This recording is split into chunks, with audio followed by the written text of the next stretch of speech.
Shalom, saudara-saudari yang dikasihi oleh Tuhan kita Yesus Kristus. Kita bertemu kembali dalam acara Gema Kasih Indonesia. Saudara-saudari, dapat dikatakan setiap kita pernah terluka, pernah disakiti oleh orang-orang. Banyak orang yang kemudian tidak mampu bersikap tepat ketika dia disakiti. Banyak orang yang menyimpan luka itu sampai dia mati. Nah, untuk dapat menyembuhkan luka itu, kita membutuhkan pertolongan Tuhan. Dan percayalah, Dia pasti akan menolong kita, sebab ada tertulis, Allah adalah kasih, dan barang siapa tetap berada di dalam kasih, ia tetap berada di dalam Allah, dan Allah di dalam dia. Bersama saya Matias, di studio sudah hadir Pendeta Ras Pandiangan dari GKI Perniagaan. Selamat datang, Pak. Shalom pemirsa. Bersama Pak Pendeta Ras Pandiangan, kita akan membahas tema pengampunan. Pak Pendeta, saya punya seorang sahabat baik. Suatu kali dia terluka oleh saudara-saudaranya. Dia di awal-awal itu dia bisa mengampuni. Tapi kejadiannya berulang terus, dan dia merasa terlukanya sudah sedemikian mendalam. Tapi dia tidak tega untuk membalasnya. Akibatnya dia menyimpan sakit hati itu di dalam dirinya, dan kemudian dia secara fisik juga jatuh sakit. Nah, seharusnya bagaimana sahabat saya ini bersikap? Ya, berbicara tentang sikap itu tidak lepas dari prinsip iman yang kita miliki sebagai umat Tuhan. Dasarnya kembali kepada firman Tuhan mengatakan bahwa kita harus mengampuni. Mengampuni itu adalah merupakan ciri dan cara umat Kristiani hidup setiap hari. Bicara soal pengampunan, berapa kali seorang Kristen harus mengampuni? 3 kali? 7 kali? Ini dia. Barangkali cerita Alkitab ini akan menjadi sebuah jawaban bagi kita. Karena di dalam peristiwa yang dihadapi oleh Tuhan Yesus, barangkali mirip seperti pengalaman teman Anda itu. Barangkali ada baiknya saya baca. Pemirsa, saya akan bacakan dari Matius 18 tentang perumpamaan tentang pengampunan. Kemudian datanglah Petrus dan berkata kepada Yesus, Tuhan, sampai berapa kali aku harus mengampuni saudaraku jika ia berbuat dosa terhadap aku? Sampai 7 kali? Yesus berkata kepadanya, bukan, aku berkata kepadamu bukan sampai 7 kali, melainkan sampai 70 kali 7 kali. 70 kali 7 kali. Satu hari, berapa kali itu? Sebab 1 tahun cuma 366 hari. Jadi 1 tahun barangkali lebih dari 1 kali dia harus mengampuni. Mengampuni dan mengampuni.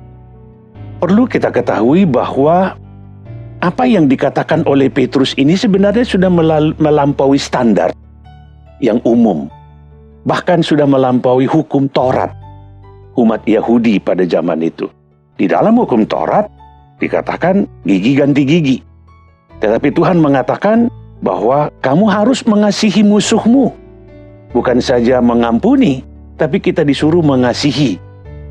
Nah, ini kan saudara, bukan musuh. Betapapun dia punya kelemahan, betapapun dia mempunyai kekurangan, berulang kali melakukan, tetapi dia tidak bisa menghilangkan hubungan persaudaraan, hubungan keakraban itu. Karena itu Tuhan Yesus memberikan perumpamaan kepada Petrus yang barangkali ingin nyombong nih, bahwa dia sebagai orang yang sudah lebih dari banyakan orang. Dia bukan saja mengampuni seperti yang diajarkan oleh seorang Rabi, Yose namanya zaman itu, sangat terkenal. 3 kali ampunilah, tapi kalau sudah 4 kali, jangan lagi. Dia harus mendapatkan balasan setimpal dengan kesalahannya. Tapi Petrus menawarkan 7 kali. Dia masih mampu dan mau mengampuni. Namun Yesus berkata, oh bukan sampai 7 kali. Harus 70 kali 7 kali. Nah, untuk menjelaskan itu Tuhan Yesus memberikan sebuah perumpamaan kepada orang-orang yang hadir termasuk kepada Petrus. Yesus melanjutkan begini. Sebab hal kerajaan surga seumpama seorang raja yang hendak mengadakan perhitungan dengan hamba-hambanya. Setelah ia mulai mengadakan perhitungan itu, dihadapkan kepadanya seorang yang berhutang 10.000 talenta. Sebuah jumlah yang sudah sangat mustahil. Sebenarnya tidak mungkin ini. Tetapi karena orang itu tidak mampu melunaskan hutangnya, raja itu memerintahkan supaya ia dijual beserta anak istrinya dan segala miliknya untuk membayar hutangnya. Maka sujudlah hamba itu menyembah dia, katanya, "Sabarlah dahulu, segala hutangku akan kulunaskan." Lalu tergeraklah hati raja itu oleh belas kasihan akan hamba itu, sehingga ia membebaskannya dan menghapuskan hutangnya. Tetapi ketika hamba itu keluar, ia bertemu dengan seorang hamba lain yang berhutang 100 dinar. Ini kalau dibuat perbandingan 1:1.500. Ia menangkap dan mencekik kawannya itu, katanya, "Bayar hutangmu." Maka sujudlah kawannya itu dan memohon kepadanya, "Sabarlah dahulu, hutangku itu akan kulunaskan." Tetapi ia menolak dan menyerahkan kawannya itu ke dalam penjara sampai dilunaskannya hutangnya. Melihat itu, kawan-kawannya yang lain sangat sedih, lalu menyampaikan segala yang terjadi kepada tuan mereka. Raja itu menyuruh memanggil orang itu dan berkata kepadanya, "Hei hamba yang jahat, seluruh hutangmu telah kuhapuskan karena engkau memohonkannya kepadaku. Bukankah engkau seperti aku telah mengampuni engkau? Seharusnya engkau mengampuni kawanmu itu." Maka marahlah tuannya itu dan menyerahkannya kepada algojo-algojo sampai ia melunaskan seluruh hutangnya. Maka Bapakku yang di surga akan berbuat demikian juga terhadap kamu, apabila kamu masing-masing tidak mengampuni saudaramu dengan segenap hati. Jelas, gamblang, bahwa kita mengampuni oleh karena kita pun sebenarnya butuh pengampunan. Jadi bukan sekedar karena dia saudaraku lagi, bukan sekedar karena dia temanku, tetapi oleh karena aku pun butuh seperti dia butuh. Karena itu mengapa barangkali Tuhan Yesus mengatakan di dalam peristiwa lain, "Apa yang kamu suka orang lain perbuat padamu, perbuatlah demikian juga kepada orang lain." Saya kira siapapun dia yang sampai tadi begitu sakit hati sampai sakit-sakitan itu, kalau ditanya, "Kamu butuh diampuni orang enggak kalau kamu bersalah?" Butuh ya? Iya. Saya kira jelas. Tidak ada orang mengatakan, "Wah, aku nggak butuh diampuni." Karena nggak ada orang merasakan bahwa dia tidak pernah bersalah. Sebab itu dasar pengampunan itu sesungguhnya adalah karena kita sendiri pun sudah diampuni oleh Tuhan. Kita butuh pengampunan. Karena itu mengapa barangkali Tuhan Yesus berdoa, mengajar mereka berdoa, "Ampunilah dosa kami atau kesalahan kami, seperti kami mengampuni orang lain yang bersalah kepada kami." Ya, tapi Pak Pendeta, kalau pengampunan diberikan sedemikian berlimpah, apakah pengampunan itu tidak menjadi murahan atau jadi barang obralan begitu, Pak Pendeta? Oh ya, memang Tuhan mengampuni kita itu begitu murahnya, tapi bukan murahan. Nyawa Yesus untuk itu. Darah Yesus tertumpah untuk mengampuni dosa kita. Sekali lagi, kalau Tuhan memberikan kepada kita begitu murahnya, adalah karena Dia mengasihi kita. Karena Dia memang adalah Allah pemurah, pengampun. Bukan karena murahan.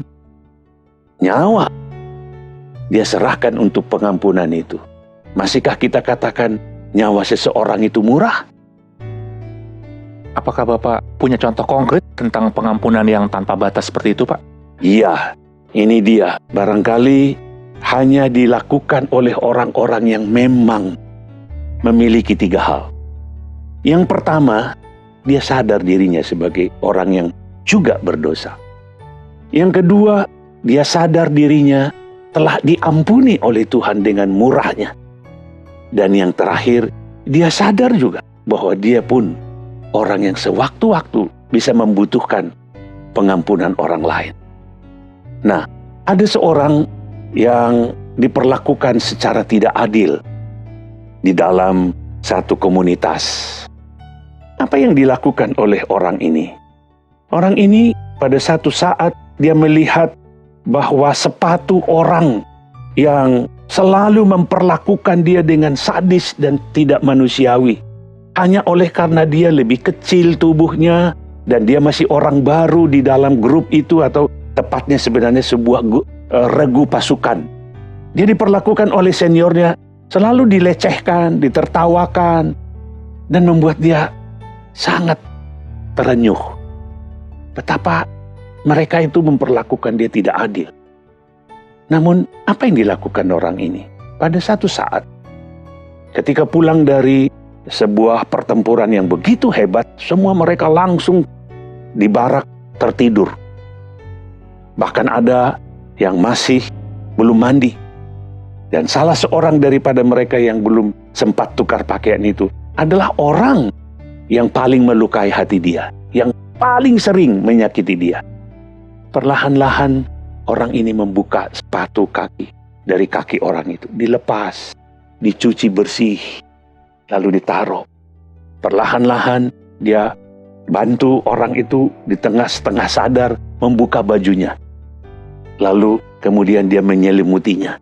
Sampai pulas pagi, dia baru bangun dengan panggilan yang biasanya kalau ada bahaya. Dan kalau ada seperti itu, standar operasional harus diberlakukan. Tidak ada pasukan yang tidak standby.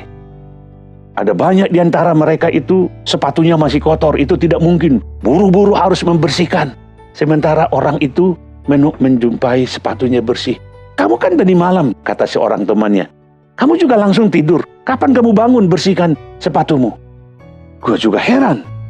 Kok sepatuku udah bersih? Bahkan pakaianku udah dilepas. Lalu ada seorang temannya berkata, "Tahu nggak kau siapa yang melakukan itu?" Dia. Sejak itu, orang itu tidak lagi memperlakukannya sejahat itu. Karena apa? Karena dia tetap bisa mengampuni orang itu, sekalipun orang itu terus berbuat jahat. Dan itulah sebenarnya yang diharapkan oleh Tuhan. Mengapa Tuhan mengatakan, lawanlah kejahatan dengan kebaikan. Doakanlah musuhmu, bahkan mintalah berkat, jangan mengutuki dia. Ya, dapat kita bayangkan kalau semua orang bisa bersikap seperti itu, hidup akan menjadi indah dan penuh kedamaian. Nah, pertanyaannya sebetulnya, di mana saja sih pengampunan itu bisa kita berlakukan dalam hidup kita sehari-hari pada masa kini? Ya, sebenarnya di mana saja kita berhubungan dengan orang. Di sana kemungkinan akan terjadi kesalahpahaman. Di sana terjadi akan barangkali saling menyakiti, merugikan. Jadi tidak terbatas hanya di dalam rumah tangga, di dalam pekerjaan, dalam pergaulan, di mana saja. Selama kita masih hidup, kemungkinan kita konflik, kemungkinan kita bermasalah dengan orang lain, itu sangat potensial. Karena seperti kebanyakan orang berkata bahwa manusia adalah tempat kesalahan. Sebab itulah barangkali kalau ditanya, di mana saja kita bisa memberikan pengampunan atau pemaafan itu? Ya, di mana Anda berada. Di mana Anda diperlakukan seperti itu. Tidak terbatas barangkali hanya kepada orang yang lebih senior, orang yang lebih hebat, bahkan barangkali orang yang mungkin lebih kurang dari kita, lebih rendah statusnya dari kita. Mereka pun layak untuk kita beri pengampunan. Kenapa? Karena sama seperti saya, dia pun butuh pengampunan. Saya pun butuh pengampunan. Jadi kalau kita merasa sama-sama butuh, mari kita saling memberi. Saudara yang kasih Tuhan, kita akan kembali setelah yang berikut ini.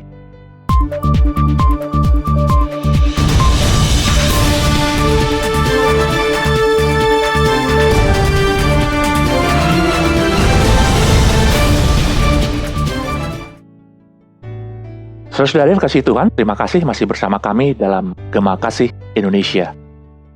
Pak Pendeta, langkah konkret apa yang harus kita lakukan agar kita dapat mengampuni seseorang yang melukai hati kita dengan tulus dan dengan hati yang damai? Ya, kalau sudah berbicara tentang langkah, tentu ada dasar-dasarnya. Ya, sikap hidup kita itu seperti saya katakan di awal tadi, kembali kepada firman Tuhan. Tuhan adalah satu-satunya yang menjadi sumber kebenaran di mana kita dituntun apa yang harus kita lakukan, atau barangkali perilaku bagaimana kita harus berbuat di dalam kehidupan ini. Saya teringat sebuah kisah di dalam Perjanjian Lama. Barangkali Anda masih ingat tentang Yusuf? Oh, Yusuf ya, anak Yakub ya? Iya, iya. Yusuf anak Yakub tidak berbuat salah apa-apa. Bahwa dia diistimewakan oleh ayahnya sebagai anak yang dilahirkan oleh istri yang paling dia cintai, bukan salah dia. Dan kemudian dia bermimpi, juga bukan salah dia. Tuhan yang memberikan mimpi itu di dalam hati dia. Tapi ketika itu semua dia alami atau dia terima dan dia ceritakan kepada saudaranya, orang tuanya, pun adalah sikap menandakan bahwa dia mengasihi, dia menghormati, dia merasa kesatuan keluarga. Sehingga apa yang jadi beban, apa yang jadi pergumulan, apa yang enak tidak enak dalam hidupnya di-share. Tapi justru karena dia berbuat yang baik seperti itulah dia mendapat respon yang tidak baik. Dia menjadi dibenci oleh kakak-kakaknya. Mengapa mereka tidak diberikan jubah yang bagus seperti dirinya? Itu di luar wewenang dia, di luar kemampuan dia. Tapi mengapa dia yang dimusuhin? Mengapa bukan bapaknya yang dimusuhin? Mengapa aku dianaktirikan tidak diberi seperti adikku jubah yang bagus itu? Tapi kita tahu kemudian riwayatnya. Bagaimana dia dijatuhkan ke sumur, bagaimana dia dijual ke pedagang Mesir, dan bagaimana itu semua membuat hidup dia menderita. Tapi aneh, sangat aneh. Dan inilah barangkali tujuan cerita itu dimasukkan di dalam Alkitab. Yusuf tidak mendendam. Bukan saja tidak mendendam, sedikit pun itu tidak menggoda dan mengganggu perasaan dia. Sehingga seperti cerita Anda di pertama tadi, menjadi sakit-sakitan. Oh tidak, malah barangkali kisah yang begitu tragis menghantar dia kepada puncak kejayaan. Dia menjadi orang yang terkaya di Mesir. Dia menjadi, boleh dikatakan, pemimpin yang sangat dihormati. Satu-satunya yang tidak harus tunduk kepada dia hanya Raja Potifar. Ya. Seluruh, bahkan seisi istana. Mengapa? Dia mampu mengampuni. Ya, kita kenal memang cerita Yusuf, dan kita juga tahu dia difitnah oleh istri Potifar, kemudian dia masuk penjara, dan dia juga tidak mendendam. Pertanyaannya barangkali, apakah memang Yusuf memperoleh sifat pengampun itu dari sononya begitu, atau dia memang diajar oleh orang tuanya? Nah, kalau diajar oleh orang tuanya, kenapa saudara-saudaranya yang lain tidak mempunyai sifat pengampun seperti itu? Barangkali ini adalah pertumbuhan iman yang di dalam pengajaran yang diberikan oleh orang tua kepada semua anaknya. Tapi pertumbuhan iman Yusuf memang sangat berbeda. Apa yang kita baca? Coba saya baca dari ayatnya barangkali. Di penghujung kisah cerita mereka, ketika saudara-saudaranya sadar bahwa orang hebat, orang pembuat keputusan penting di Mesir, termasuk ekonomi itu, adalah Yusuf yang dulu mereka sakiti. Mereka menjadi ketakutan. Lalu Yusuf berkata begini, "Jangan takut, sebab aku inikah pengganti Allah?" Artinya apa? Dia mengatakan bahwa yang membuat nasibmu baik atau tidak adalah Allah, bukan aku. Kerendahan hati dimiliki oleh Yusuf. Yang kedua, dia berkata begini, "Memang kamu telah mereka-rekakan yang jahat terhadap aku, tetapi Allah telah mereka-rekannya untuk kebaikan, demi maksud melakukan seperti yang terjadi sekarang ini, yakni memelihara hidup suatu bangsa yang besar." Ada dua yang sangat menarik di situ. Yang pertama adalah dia melihat di balik semua kisah itu, dia meyakini Allah tetap penentu. Allah tetap yang mengendalikan. Kita boleh merencanakan hal-hal yang jahat kepada seseorang, tapi kalau Tuhan mau mengubahkan itu menjadi kebaikan, sungguh ada satu cerita mengenai contoh seperti ini. Ketika saudaranya berbagi harta, anak paling sulung ini memilih bagian-bagian yang bagus menurut penilaian dia.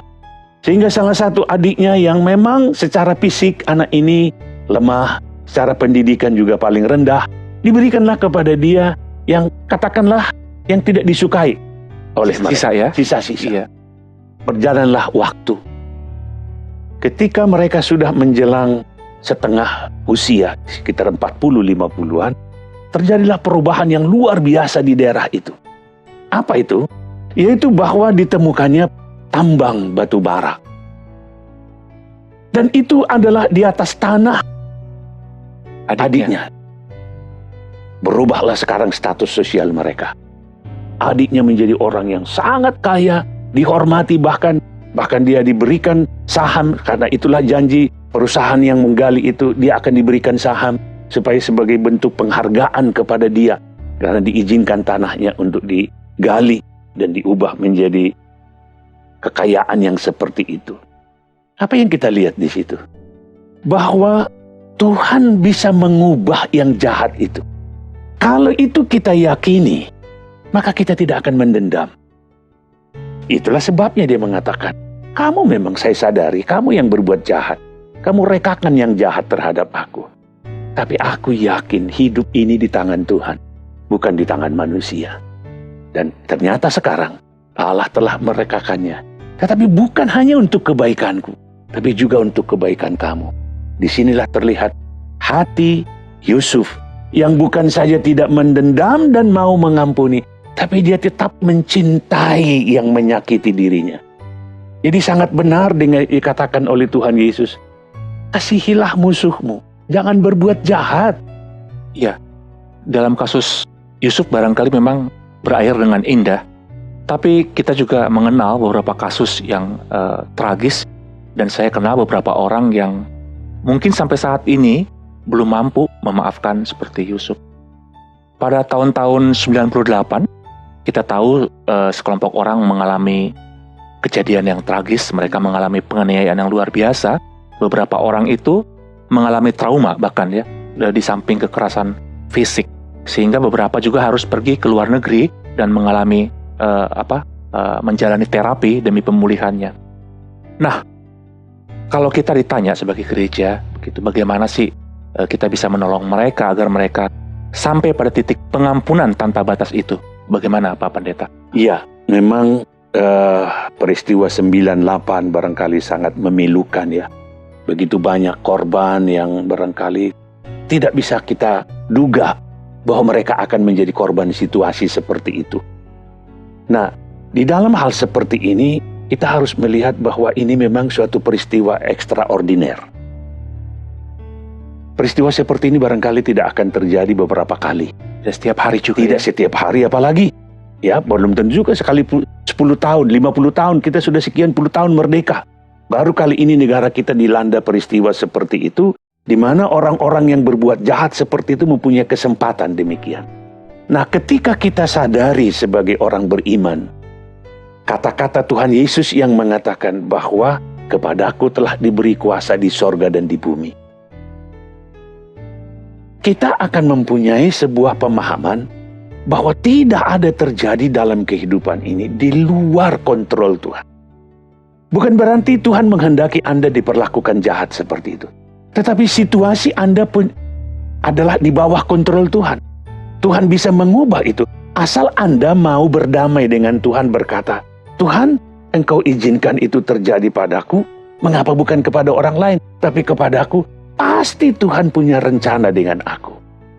Terlepas daripada orang itu jahat. Sebab seringkali Tuhan juga bisa memakai orang jahat untuk sesuatu maksud yang baik. Bisa terjadi ketika orang jahat itu barangkali melakukan hal yang jahat kepada diri kita, tapi akhirnya itu menjadi kebaikan bagi diri kita.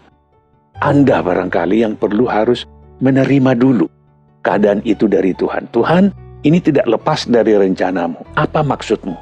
mampukan aku mengampuni orang itu, karena orang itu tetap ada di dalam kontrolmu. Bahwa kalau engkau izinkan itu berlaku atasku, pasti ada rencanamu. Nah, di dalam keingintahuan rencana Tuhan, kita terus mendekat kepada Tuhan. Satu saat, sesuai dengan janji Tuhan, bahwa Tuhan tidak akan selama-lamanya untuk menuntut dari kita. Satu ketika pun Dia akan memberikan imbalan yang sepadan dengan sikap kita, yaitu mengampuni orang itu, memaafkan orang itu. Barangkali secara praktis, Anda bersungut, Anda sakit hati, itu peristiwa sudah tetap terjadi. Anda tidak akan tertolong dengan sakit hati, malah barangkali Anda akan makin menderita. Sakit hati itu akan membuat Anda menderita. Jadi sangat indah secara praktis pun, kalau Anda bisa menerima itu, tanpa bersungut, tanpa menengok ke belakang, tapi lihat ke depan, apa rencana Tuhan. Lakukan apa yang positif, lakukan apa yang Tuhan berkenan. Anda akan bisa akhirnya melihat semua itu indah pada waktunya. Jadi pengampunan dengan lain perkataan adalah juga kemampuan melihat campur tangan Tuhan dalam setiap peristiwa. Amin. Dan berdamai dengan diri sendiri, dan karena itu kita mampu mengampuni orang lain, begitu Pak ya? Ya, dan akhirnya sebenarnya pengampunan yang diminta oleh Tuhan dari kita tanpa batas. Tahukah Anda, perbandingan antara 10.000 talenta dengan 100 dinar itu adalah perbandingan yang sangat tidak mungkin boleh dikatakan itu. Tetapi ketika dia yang begitu tidak mungkin membalas hutangnya atau membayar hutangnya, diampuni, itu menunjukkan bahwa Allah memang adalah Allah pengampun. Karena itu ketika kita mengampuni seperti yang Allah lakukan, maka betapa berbahagianya kita menyenangkan hati Tuhan yang menjadi sumber pemberi berkat kepada hidup kita. Coba Anda buat seseorang yang barangkali punya kelebihan, punya kekayaan. Ketika orang itu senang, barangkali kekayaan, kemuliaannya pun akan nyiprat ke diri Anda. Karena Anda menyenangkan bagi dia. Pak Pendeta, dalam percakapan kita tentang pengampunan ini, apa yang bisa kita simpulkan pada akhirnya? Ya, yang pertama, setiap orang membutuhkan pengampunan. Dan ketika kita merasa membutuhkan pengampunan orang, maka seharusnya pun kita juga sadari bahwa orang lain pun membutuhkan pengampunan. Maka kalau ada saling merasa membutuhkan, bukankah setiap kita siap untuk saling memberi? Yang kedua, bahwa kita telah mendapat pengampunan luar biasa dari Tuhan. Sampai digambarkan oleh Tuhan tadi, itu 10.000 talenta. Itu jumlah yang sangat di luar kebiasaan. Menunjukkan bahwa kalau Tuhan sudah memberikan kita pengampunan demikian hebat, betapa sebenarnya kita pun sadar tidak boleh kita pelit untuk memberi pengampunan kepada orang lain. Bahkan Tuhan sendiri memberikan standar itu. Ketika kita diajari berdoa minta ampun, ampunilah kami seperti kami mengampuni orang lain. Dan yang ketiga, barangkali ketika kita sadari bahwa orang lain juga membutuhkan, maka hati yang terbuka untuk mengampuni itu kita akan miliki setiap hari. Jadi bukan kalau kita sudah berhutang, lalu kita meminta orang lain mengampuni. Baiklah, saudara-saudari, pengampunan pada akhirnya adalah soal bagaimana kita sadar bahwa kita adalah orang yang sudah diampuni. Kita mengampuni karena kita sudah terlebih dahulu diampuni. Terima kasih sudah bersama kami. Kami menerima kritik dan saran dari Anda. Silakan kirim ke SMS dan email di bawah ini. Sampai bertemu di lain kesempatan. Shalom.